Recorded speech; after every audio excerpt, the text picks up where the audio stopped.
환영합니다. 반갑습니다. 책 읽어주는 친구 빨간머리 준마입니다. 오늘은 어른들을 위한 동화 준비했습니다. 별주부전 혹은 토끼의 간으로 잘 알려진 전래동화인데요. 저자 천미진님은 깨돌이 토끼가 아니라 자라의 입장에서 미처 몰랐던 또 다른 이야기 속으로 우리를 안내합니다. 낭독하겠습니다. 자라가 들려주는 토끼의 간 이야기. 이렇게 생긴 토끼 본 적 있나? 봤으면 나에게 알려주게. 꼭 좀 부탁하네. 오, 내 소개를 안 했군. 나는 바닷속 용궁에서 작은 벼슬을 하고 있는 자라라네. 그런데 나에 대해 이미 알고 있는 눈치군. 혹시 자네도 토끼가 낸 그 소문을 들은 건가? 아니야, 그건 모두 거짓말이야. 모두 토끼가 지어낸 새빨간 거짓말이라고. 지금부터 내가 왜 토끼를 찾는지 이야기해 줄 테니 내 얘기를 좀 들어보게. 우리 용왕님은 정말 좋은 분이라네. 커다란 고래부터 조그만 멸치까지 바닷속에 사는 모든 생물들은 용왕님께 큰 은혜를 받으며 살고 있지. 그런데 그 훌륭한 용왕님께서 몹쓸병에 걸리셨어. 용왕님의 병을 고치려고 바닷속의 의원들이 모두 몰려왔어. 하지만 온갖 처방을 다하여도 용왕님의 상태는 나아지지 않았지. 그러던 어느 날 용궁 최고의 의원이 이렇게 말하더군. 아무래도 육지로 올라가 그곳에서 가장 뛰어난 의원을 찾아서 용궁으로 데려와야 할 것 같군요. 곧장 용궁의 신하들이 모두 모여 회의를 열었어. 과연 누가 육지로 올라가 가장 뛰어난 의원을 찾아서 용궁으로 데려올 것인가? 바로 그 문제를 의논하기 위해서였지. 문어 장군이 말했어.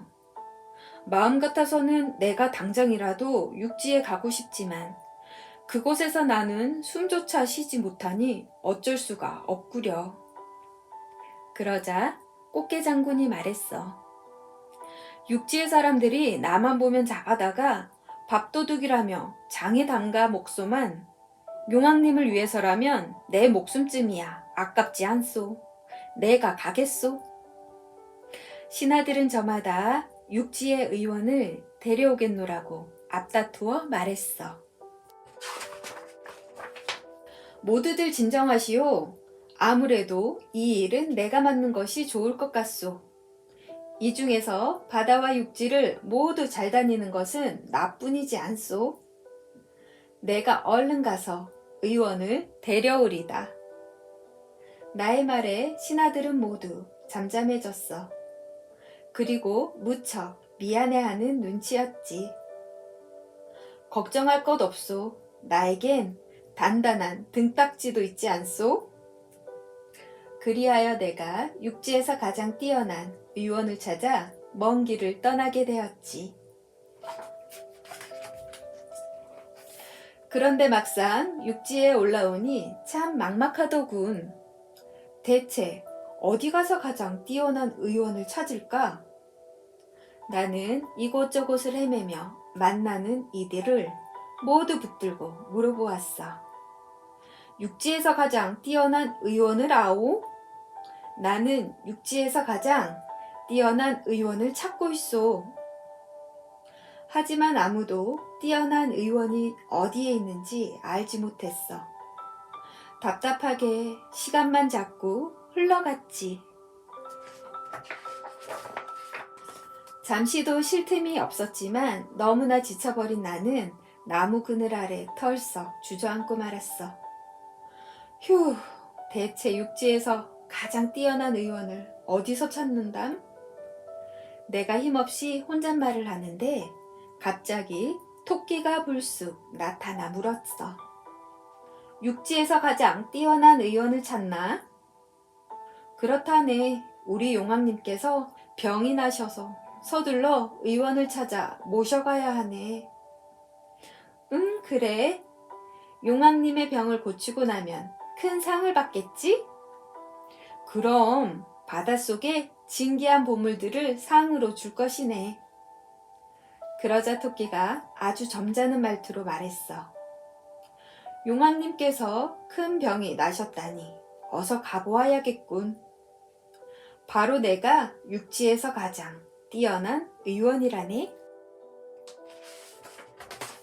정말인가? 정말 자네가? 나는 자리에서 벌떡 일어나 물었어.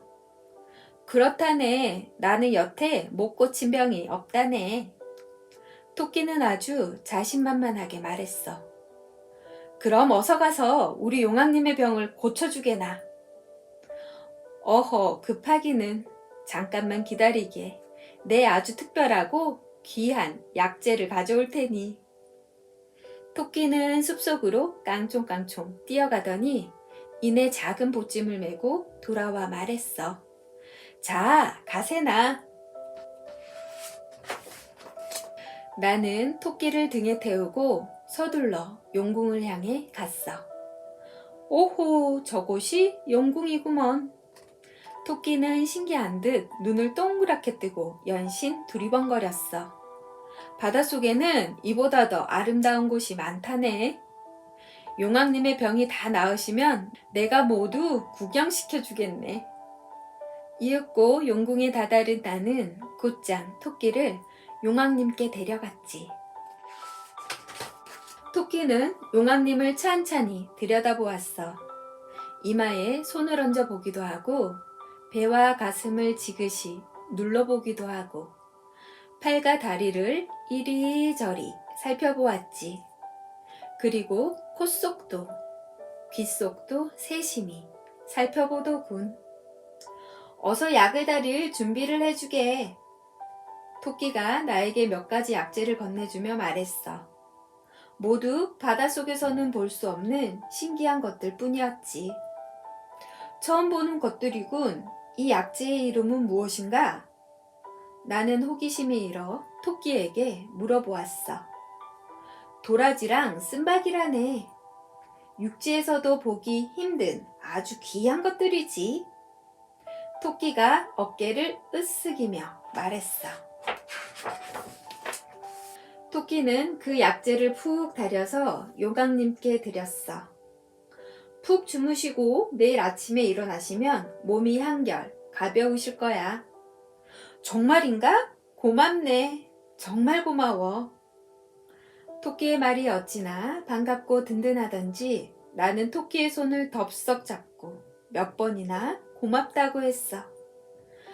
그런데 뭐 먹을 것 좀 없나? 육지를 떠나온 뒤로 아무것도 먹지 못해 배가 고프구먼. 오, 내 정신 좀 보게. 손님을 모셔놓고 너무 무심했군. 나는 부하들을 시켜 어서 음식을 준비하게 했어. 멀리서 용왕님의 병을 치료해 주려고 온 손님이니만큼 아주 후하게 극진히 대접하라고 일렀지. 나흘이 지났어. 토끼는 용왕님을 계속 치료했고 나는 토끼를 정성껏 대접했지. 하지만 용왕님의 병세는 조금도 나아지지 않았어. 어찌된 일인가 아무 차도가 없지 않나? 나는 불안해하며 토끼에게 물었어. 아무래도 내가 잠시 육지로 올라가 다른 약재를 가져와야겠네. 이 병을 고칠 약재는 오직 그것뿐인 것을 이제야 확실히 알겠군. 그게 무엇인가? 민들레라는 약재라네. 그런데 한 가지 문제가 있는데. 무슨 문제인가? 어서 말해보게.